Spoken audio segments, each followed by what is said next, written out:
Bonjour, c'est Constance Grodner pour votre pastille interculturelle Une fois n'est pas coutume.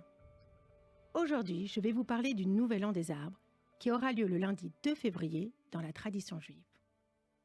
En hébreu, le nom religieux est littéralement Rosh Hashanah la Ilanot. Cette fête est également appelée par sa date Tu Bishvat qui signifie le 15 du mois de Shvat. Pourquoi les arbres sont-ils si importants dans le judaïsme ?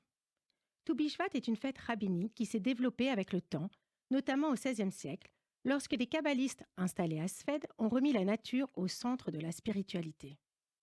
Il y a donc 600 ans déjà, ces fidèles avaient décidé de l'honorer et d'y faire attention. Avant-gardiste, non ? Par cette fête, le peuple juif veut rappeler son attachement à la création divine et à la terre d'Israël. Dans la Torah, l'humain est souvent comparé à un arbre. Par exemple, je cite le Deutéronome, « L'homme est comme un arbre des champs ». Ainsi, si nous sommes des arbres, le tronc est notre corps qui doit être suffisamment fort pour tenir, malgré le vent, les tempêtes qui représentent les difficultés de la vie, les branches sont nos valeurs, notre foi, les feuilles, nos actions, nos paroles, et les fruits de l'arbre symbolisent nos enfants. Préserver le cycle de la nature, c'est aussi prendre soin de nous. Floraison, maturité, préparation à l'hiver s'apparentent aux différents moments que nous, humains, traversons au quotidien. Croissance, apprentissage, euphorie, doute, fatigue.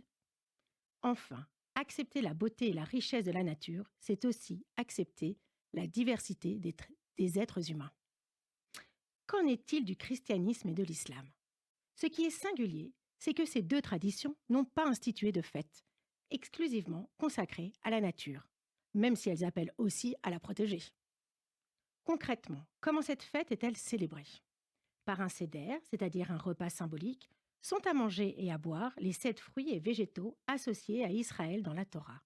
Le blé, l'orge, la vigne, la figue, la grenade, l'olive et le miel de date.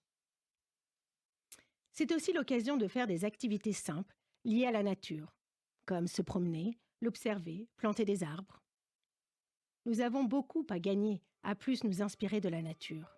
La cultiver, l'étudier et la protéger nous apprend tant de choses sur nous-mêmes, sans oublier que préserver la création, c'est aussi préserver notre humanité. C'était Une fois n'est pas coutume. À la semaine prochaine.